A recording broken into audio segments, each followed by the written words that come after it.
Okay, Guten Morgen, everyone. I'm Steven, and I'm doing number 2 of problem set 6. Okay, and so, time for a picture. Okay, here's a nice hill. I like that hill. And then at the top of the hill is a lovely well with water. And then there's like this thing here, a roof or whatever, and then a bucket.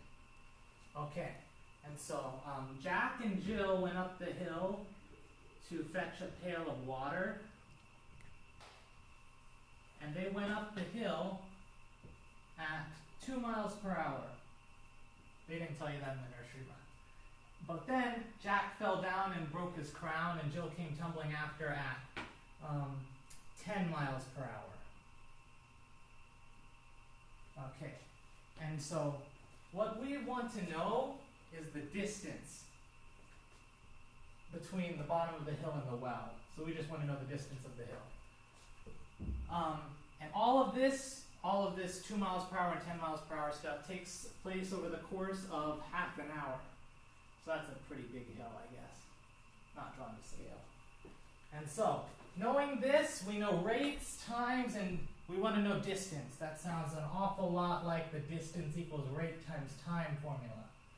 And if you rewrite this as time equals distance divided by rate, we can account for the variable rates here.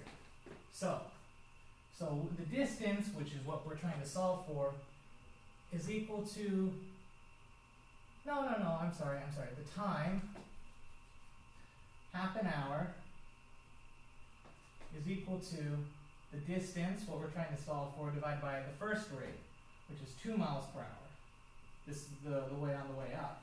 But then it also accounts for the distance divided by 10 miles per hour on the way down. So this is like the total sum of the distance divided by the rate, or whatever. And so we can solve this equation for d. I'm going to ignore the units now. So then I just multiply by 10, right? 5 equals 5d plus d if we multiply the whole thing by 10 equals this. Let's rewrite